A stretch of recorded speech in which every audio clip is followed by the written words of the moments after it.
Hello, नमस्कार, good afternoon. मैं दिलीप कुमार भट्ट, गुरुकुल उच्च माध्यमिक स्कूल बिलुड़ा से। ये हमारे बोर्ड के पेपर जो प्री बोर्ड हुआ था, सेकंड प्री बोर्ड का पेपर जो है इसको मैं सोल्व करवा रहा हूँ। सभी विद्यार्थी जितने भी पेरेंट्स हैं इस ओर ध्यान देना। पेपर कुछ इस प्रकार है। यस, क्लास 10 हिंदी 80 मार्क्स का होता है और 20 मार्क्स सेक्शनल होते हैं। तो उसमें से 80 में से कुछ पार्ट बने हैं इनके। खंड है, खंड अ, खंड ब, खंड स और खंड द। अ में बहुविकल्प क्वेश्चन है जो 12 तक जाते हैं। प्रत्येक क्वेश्चन 1 मार्क्स का होता है। सेकंड, इसी अ में सेकंड पार्ट में अगर अपन गिने अ में ही तो व्याकरण पार्ट है। व्याकरण 6 नंबर की इनकी रही है जिसमें रिक्त स्थान होता है। वही तीसरा क्वेश्चन अगर जाता है इसका तो इसके अपठित गद्यांश, चौथा अपठित पद्यांश, जिसके 6 क्वेश्चन होते हैं उसके 1-1 मार्क्स के होते। उसके बाद अगर हम आगे जाए तो पठित गद्यांश जो 3 अंक का है और फिर पठित पद्यांश, यूं करके पाठ अपूर्ण होता है। उसके बाद उनके भाग ब आता है जिसमें प्रश्नोत्तर आते हैं। प्रश्नोत्तर 7 से लगाकर 15 तक प्रत्येक क्वेश्चन 2 अंक का होता है, जिसमें मुहावरा भी आ गया इसमें। फिर इनके पाठ खंड स आ जाता है। खंड स में 4 क्वेश्चन है, सभी क्वेश्चन 3 अंक के हैं। उसके बाद खंड द है। द में आप प्रार्थना पत्र, निबंध और इनके एक नया जो जुड़ा है वो पल्लवन और संक्षिप्तीकरण, ये सभी मिला के 80 मार्क्स का उनका होता है।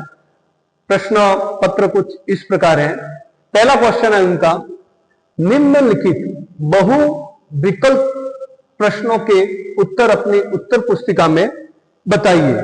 ये पहला क्वेश्चन जो है, देखो उनका पहला क्वेश्चन है, राम बाजार से, राम किसी का नाम है, राम बाजार से 4 किलो आटा लाया। ये क्वेश्चन है।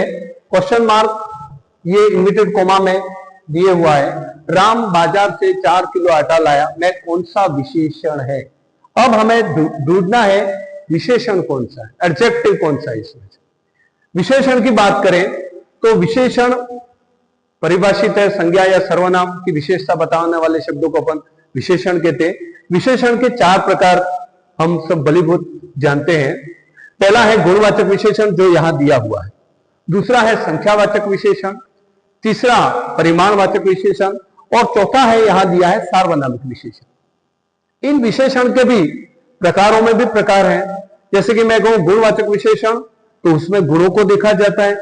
इसमें गुण, अवगुण, आकार और भी स्पर्श, स्वाद, बहुत सी चीजें होती है जो गुणवाचक विशेषण में देखी जाती है।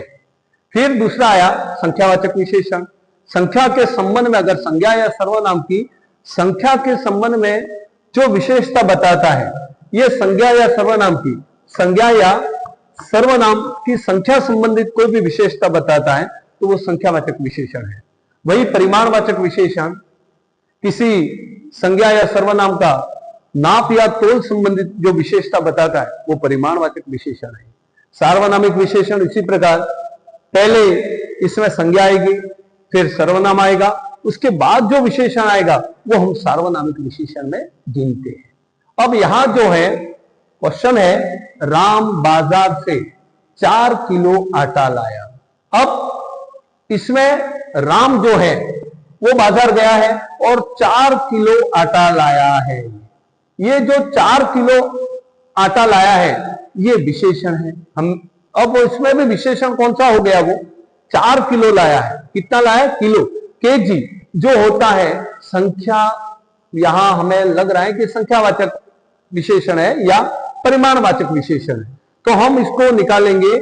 ये जो है वो निश्चित रूप से परिमाण, क्योंकि नाप तोल संबंधित जो बात आती है, अगर नापा या तोला जाए किसी संज्ञा या सर्वनाम को, हम नाप या तोल के जो भी दर्शाते हैं वो आता है परिमाणवाचक विशेषण। निश्चित रूप से उसमें 4 केजी हमें बता दिया है, संख्या भी बता दी है, इसलिए वो निश्चित वाचक, ये निश्चित परिमाणवाचक विशेषण में आता है। अगर इसने यही कहा कि राम बाजार से कुछ किलो आटा लाएगा, अगर यूं होता कुछ किलो आटा लाया, अगर यूं होता तो कुछ की जगह पर अनिश्चित परिमाणवाचक आ जाता।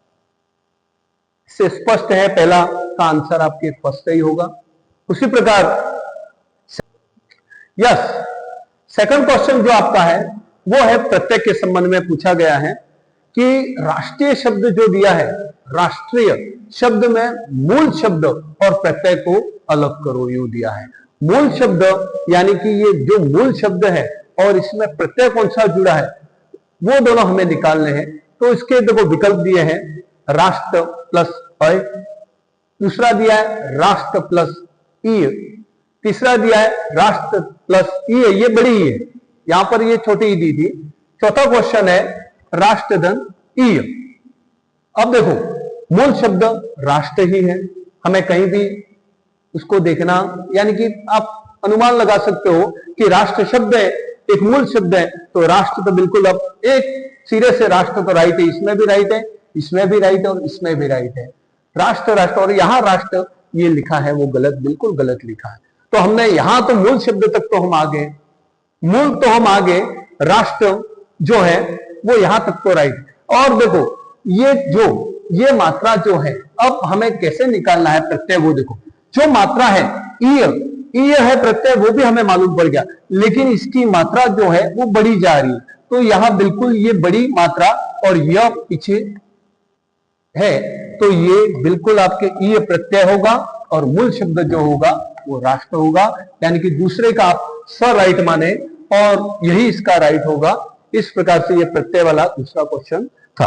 वही तीसरा क्वेश्चन जो है वो आपके नेता सुभाष चंद्र बोस जो स्वयं प्रकाश के द्वारा लिखा हुआ लेसन है, इनके संबंध में पूछा है कि नेताजी की मूर्ति बनाने का काम किसे सौंपा गया। पाठ में स्पष्ट है, आपको पहले पढ़ाया भी गया है कि नेताजी की जो मूर्ति है जो चौराहे के बीच में लगी हुई है, इसको पहले जिससे बनाया था, गांव में पंचायत हुई थी, पंचायत बैठी थी और उसका कोई फैसला नहीं हो पाया, जल्दबाजी थी, जल्द में नेताजी की मूर्ति भी बनानी थी, इसलिए वहां के हाई स्कूल के एक शिक्षक थे जिनको ये काम सौंप दिया गया था। पाठ में स्पष्ट दिया गया है कि वहां के जो भी हाई स्कूल थी उसके टीचर थे, उनको ये काम सौंप दिया गया था। ना तो गांव वालों को दिया था, न किसी व्यापारी को दिया था और न चश्मे वालों को दिया था, क्योंकि गांव वाले के पास न तो उतना समय भी था न उतना पैसा भी था। उसी प्रकार चौथे क्वेश्चन की ओर हम जा रहे हैं। चार क्वेश्चन देखो, ये है लखनवी अंदाज से लिया गया है क्वेश्चन कि लेखक ने खीरा खाने से मना क्यों कर दिया। आपके लखनवी अंदाज लेसन से है ये कि नवाब साहब जो है, नवाबी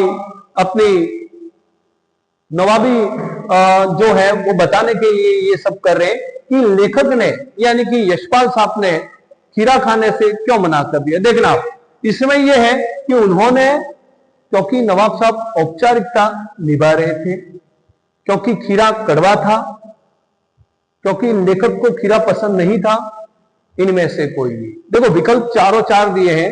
लेखक ने खीरा खाने के लिए एक औपचारिकता कि भाई अब यशपाल साहब को पूछा गया, नवाब साहब ने पूछा क्या आप खीरा फरमाओगे, तो इन्होंने औपचारिकता में, हम भी कहीं हमें भी कोई कह दे कि भाई कुछ खाओगे, कोई खा रहा है कोई व्यक्ति और हम भी वहां चले गए और हमें भी पूछे, तो हम निश्चित रूप से औपचारिकता निभाने के लिए मना कर देते। तो यहां भी नवाब साहब के द्वारा कहने पर लेखक ने औपचारिकता को निभाया। न तो खीरा कहीं कड़वा था, न लेखक को खीरा पसंद नहीं था, ऐसा भी नहीं था, कहीं पाठ में ऐसा दिया नहीं है, लेसन में ऐसा कहीं दिया नहीं है। तो लेसन के हिसाब से, पाठ के हिसाब से आपका पहला ही राइट जाएगा। उसी क्रम में आगे पांचवा क्वेश्चन जो आपका दिया था वो बिस्मिल्लाह खां के बारे में दिया था। शहनाई वादक में बिस्मिल्लाह खां के उस्ताद गुरु कौन थे। बिस्मिल्लाह खां का नाम शहनाई जहां आती है वहां निश्चित रूप से बिस्मिल्लाह खां का नाम अमर है।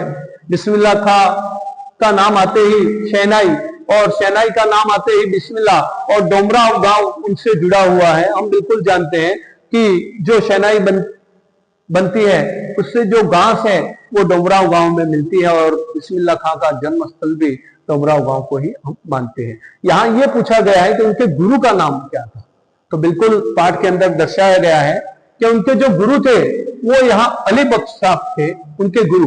लेकिन इसमें एक चीज और भी है कि जब वह छोटे थे, अपने मामा के घर पे जब वह गए थे, तब उन्होंने ये रसलून बाई के पास भी थोड़ा बहुत संगीत में जो रुचि जगी थी उनके पास तो नहीं गए थे, लेकिन रास्ते में आते जाते इसका संगीत निश्चित रूप से वह सुनते थे।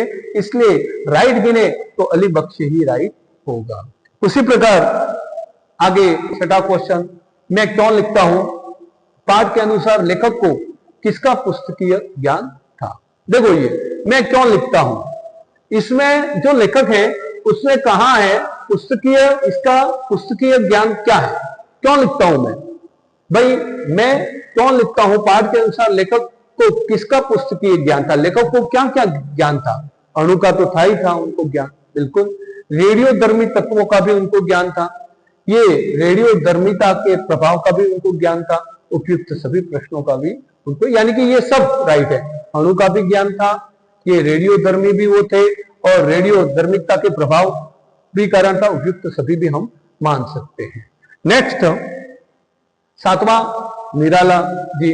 अगर किसी पेपर में सूर्यकांत त्रिपाठी निराला साहब और जयशंकर प्रसाद साहब को इन्वॉल्व नहीं किया जाता, वो पेपर अधूरा गिना जाता है। तो निराला साहब एक बड़े कवि, एक बड़े बिल्कुल हिंदी साहित्य में भी देखें तब भी इनका नाम आगे ही है। तो निराला जी का प्रिय विषय जो 10th में दिया गया है वो बादल के संबंध में उनका विषय है जो 10th में, बाकी तो उनके बहुत सारे विषय, सरोज स्मृति उनकी जो पुत्री थी उसके बारे में उन्होंने हिंदी साहित्य में करुण गीत गाया है। यूं भी निराला साहब के जीवन को देखे तो बहुत ही करुणमय उनका जीवन निकला है। जयशंकर प्रसाद साहब को देखे तो उनका जीवन भी कुछ अलग अंदाज में ही निकला है। तो यहाँ 10वीं के जो पाठ है उसके हिसाब से अगर गिने तो निराला जी का प्रिय विषय बादल को मान सकते हैं।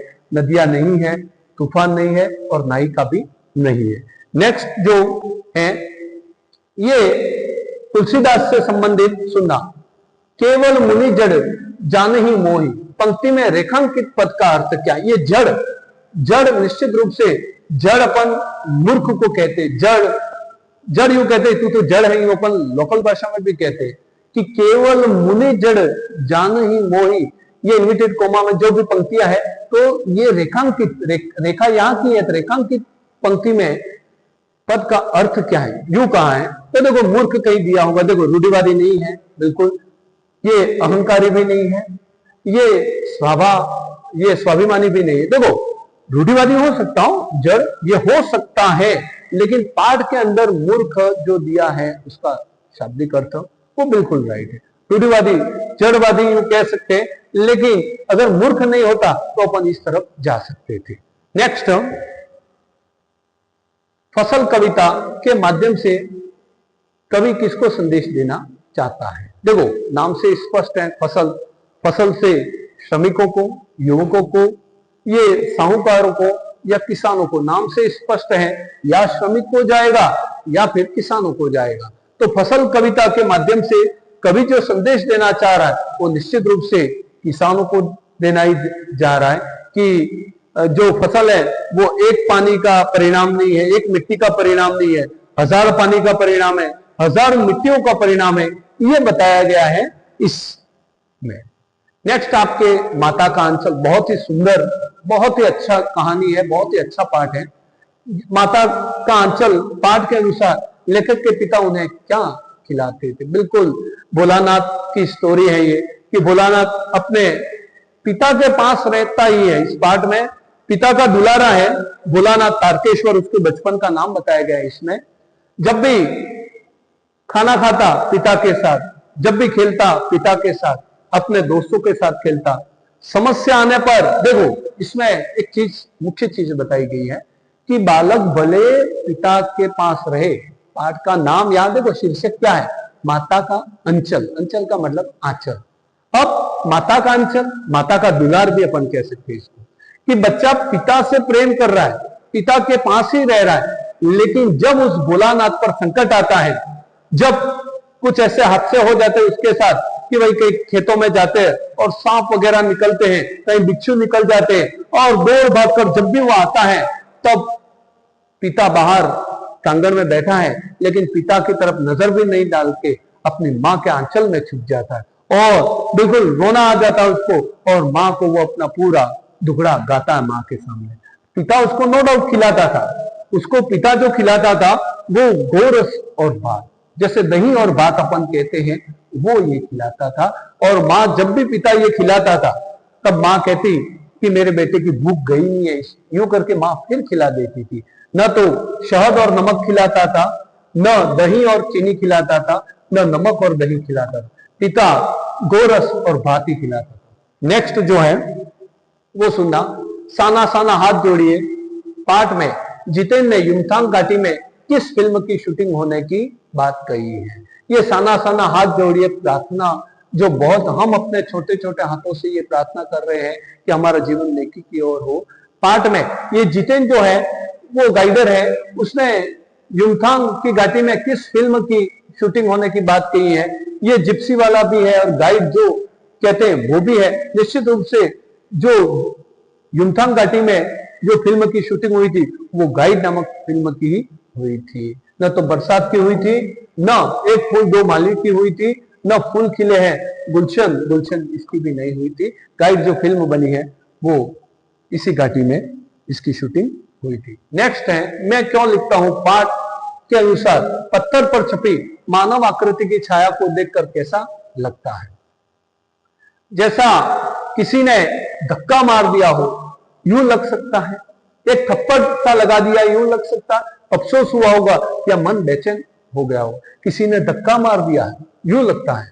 जैसे कि पत्थर पर लेखक ने जब देखा कि मानव पूरे जल गए हैं और पत्थर पर उस जली हुई आकृति की छाया ही को ही देखा, तब उसको एक धक्का सा लग गया और बिल्कुल वो। नेक्स्ट, ये कुल मिला के 12 क्वेश्चन आपके वस्तुनिष्ठ हो गए, एक एक नंबर के सब थे। अब नेक्स्ट जो है रिक्त स्थान की पूर्ति, इसमें ग्रामर आपके जो है व्याकरण है वो दी गई है, 6 नंबर की कुछ व्याकरण दी गई है। तो देखो पहला जो क्वेश्चन है वो कमल नयन पद में समास पूछा है। नो डाउट हम समास की परिभाषा की ओर जाएं तो समास शब्दों से बना है, हम मानते हैं उसको। संक्षिप्तीकरण उसका शाब्दिक अर्थ है, वो भी हम मानते हैं समास को। समास जो है अगर मैं बात करूं तो 6 प्रकार का है। वही संधि की मैं बात करूं तो वो स्वरों का मेल है, और समास की बात करूं तो शब्दों का मेल है। समास 6 प्रकार का है। हम पहला तत्पुरुष समास आप जानते हो भली, कर्मधारय समास दूसरा है, तीसरा है द्वंद्व है, चौथा जो है वो द्विगु समास है, बहुव्रीहि और अवयवी भाव समास। उसमें बहुव्रीहि समास और अवयवी भाव समास, उसके बाद आपके 6 प्रकार ये हो जाते हैं। तो यहां जो दिया है वो कमल नयन शब्द को हम पकड़े, कमल नयन। देखो इसमें तुलना की गई है, कमल के समान नयन, कमल रूपी नयन। तो मैं आपको कह दूं कर्मधारय समास की ओर मैं जाऊंगा। कर्मधारय समास में पहला शब्द विशेषण होता है, दूसरा शब्द विशेष्य होता है। वही कर्मधारय समास में अगर मैं रूपी किसी को उपमेय और उपमान को समानता बताई जाए तो वहां भी निश्चित रूप से इसका कर्मधारय समास ही होगा, क्योंकि नयन को कमल के समान बताया गया है। जो आंख है वो किसके समान है, कमल के समान स्वप्त बताई गई है। तो निश्चित रूप से इसमें कर्मधारय समास आपके राइट होगा। ये कर्मधारय समास जो है वो इसमें आप राइट गए। नेक्स्ट जो है यही, ये विसर्ग यूं आते ही संधि का है। हमें मालूम हो जाना चाहिए कि जहां विसर्ग का लोप होकर उसके स्थान पर नया वर्ण आ जाता है, निश्चित रूप से जहां विसर्ग का लोप हो जाता है वो विसर्ग संधि में ही विसर्ग का लोप होगा, और किसमें होगा, तो वहां विसर्ग संधि आएगी। ये उसको कहते हैं विसर्ग संधि कहते हैं। नेक्स्ट जो है वो आप उपसर्ग विशेषण पद से जुड़ते हैं तब उसे संज्ञा अथवा क्रिया विशेषण बना देते हैं। निश्चित रूप से उपसर्ग विशेषण पद से जुड़ते हैं तब उसे संज्ञा या क्रिया विशेषण बना देते हैं, या क्रिया विशेषण बना देते है, यहां पर आप क्रिया विशेषण बिल्कुल राइट मानो। आगे, जो शब्द क्रिया की स्थिति, रीति, तरीके, शैली को प्रकट करते हैं, यह अवयव जो जिसको अपन बदल नहीं सकते हैं, यह अवयव का प्रश्न है कि जो शब्द क्रिया की स्थिति, रीति, तरीके, शैली, देखो यहां रीति आ गया, एक शब्द हमें पकड़ लो, अवयव का आया तो रीतिवाचक अवयव आ जाएगा। ऐसे शब्द कि जिसमें कैसे, यानी कि वह शीघ्र आते शीघ्र आया, वह दौड़कर आया, वह हकलाते हकलाते आया, तो वो रीति बता रहा है। कैसे कैसे अगर किसी से प्रश्न पूछ रहे हैं अवयव में, तो वो रीतिवाचक अवयव होगा। निश्चित प्रकार से अवयव के भी जो प्रकार है उसमें हम जाए तो ये रीतिवाचक अवयव ही राइट होगा। आगे इसी में जिस वाक्य का, ये है क्रिया से, देखो क्रिया यूं आ गया, क्रिया जिस वाक्य में क्रिया का प्रभाव वह फल कर्ता पर ही पड़ता है, कर्म पर नहीं पड़ता है, ओनली कर्ता पर पड़ता है। देखो जिस वाक्य में क्रिया का प्रभाव वह फल कर्ता पर ही पड़ता है, उस क्रिया को हम क्या कहते हैं, यूं पूछा है तो निश्चित रूप से अगर कर्ता पर ही पड़ता है तो वो अकर्मक क्रिया है। इसमें कर्म के आधार पर क्रिया दो प्रकार की है, सकर्मक व अकर्मक। अगर मैं सकर्मक की ओर जाता हूं, यहीं पे मैं अगर ये सकर्मक की ओर मैं जाता हूं, तो जिस क्रिया का फल कर्ता पर न पड़कर कर्म पर पड़ता है, जैसे कि मैं कहूं अभी एक एग्जांपल के लिए कि किसी का भी नाम ले लो, राजेश का नाम ले लो, राजेश मिठाई खाता है, एक वाक्य है, राजेश मिठाई खा रहा है या मिठाई खाता है, ये मिठाई खाता है, अब खाता है, इसमें ये क्रिया जो है वो खाना है। अब खाने को पूछे हम क्या खाता है, तो निश्चित रूप से मिठाई खाता है। आंसर आ रहा है, समझने के लिए मैं कह रहा हूं, आंसर आ रहा है, क्या खा रहा है, मिठाई खा रहा है, तो निश्चित रूप से वो सकर्मक में आ जाएगा। अगर मैं इस मिठाई को काट डालूं कि भाई मिठाई नहीं लिखूं, राजेश खाता है, यूं ही मैं मानूं, अब खाता है, फिर मैं खाने को पूछूं क्या खाता है, मुझे आंसर नहीं मिल रहा है, तो वो अकर्मक में, क्योंकि उसमें कर्म ही नहीं है। तो जिस क्रिया का प्रभाव कर्म पर न पड़कर कर्ता पर पड़े तो निश्चित रूप से वहां अकर्मक क्रिया है। यहां आप लिख दो अकर्मक क्रिया, बिल्कुल राइट है, बिल्कुल राइट जा रहे हो। आगे दिया है ये संज्ञा का, व्यक्तिवाचक संज्ञा अपने नाम से स्पष्ट है, जिस संज्ञा शब्द से डैश डैश के नाम का बोध होता है उसे व्यक्तिवाचक, तो देखो व्यक्ति विशेष का बोध होता है, विशेष स्थान का बोध होता है, जो विशेष किसी विशेष व्यक्ति का नाम ले, किसी विशेष वस्तु का नाम ले, किसी विशेष स्थान का नाम ले, तो वहां निश्चित रूप से व्यक्तिवाचक संज्ञा होगी। संज्ञा को हम मानते हैं कि इस संसार में जितनी वस्तु है वो संज्ञा है, जितने भी स्थान है संज्ञा है, जितने भी भाव है वो संज्ञा अपन मान रहे हैं। संज्ञा के प्रकार में हम जाए तो वही तीन प्रकार हमने माने हैं, जो व्यक्तिवाचक है, वही जातिवाचक है और भाववाचक है। अगर मैं और भी उसमें जाऊं तो जातिवाचक जो संज्ञा है उसके दो फिर उपभेद अपन मानते हैं, एक है द्रव्यवाचक और एक है समूहवाचक। यहां पूछा गया है कि व्यक्तिवाचक किसी विशेष स्थिति में बात हो, अगर मैं कहूं, इसी को मैं उदाहरण मान लूं, कलम, ये मेरे हाथ में कलम है, कलम से सुंदर लिखा जाता है, कलम के नीचे मैं अंडरलाइन कर दूं और मैं पूछ लूं कि इसमें कौन सी संज्ञा है, तो संसार में जितने कलम है उसकी मैं बात कर रहा हूं, तो वो जाति में आ जाएगी, पूरी जाति की। अगर मैं किसी इसका जो टिचमैक्स या किसी कंपनी का मैं नाम ले लूं, रोटेक्स कोई भी कंपनी है, अगर ये रोटेक्स कलम से अच्छा लिखा जाता है, अगर मैं रोटेक्स कलम के नीचे अंडरलाइन करके पूछूं कि इसमें कौन सी संज्ञा है, तो निश्चित रूप से वो किसी व्यक्ति विशेष या विशेष की बात हो रही है, तो वहां व्यक्तिवाचक विशेषण ही होगा। इस प्रकार से ये जो हमारी जो तैयारी हुई वो अगर अपन गिने तो वहां 12 और यहां से ये 6 क्वेश्चन, 18 क्वेश्चन यहां पर हमने देखे हैं। अब इन 18 क्वेश्चन के बारे में हमें परिचर्चा मैंने की है, लेकिन इसमें ग्रामर में, व्याकरण में कोई भी क्वेश्चन आ सकता है, समास भी उठा सकता है, अवयव भी उठा सकता है, वहां से सर्वनाम का दे सकता है, विशेषण का दे सकता है, आपकी क्रिया का डेफिनेट पूछ सकता है, वो प्रत्यय है, उपसर्ग है, और भी बहुत सारी चीजें जैसे कि संज्ञा, सर्वनाम, आपके उसमें क्रिया भी आ गई। ये सब चीजें 6 नंबर का जो आपके रिक्त स्थान की पूर्ति है वहां से आएंगे।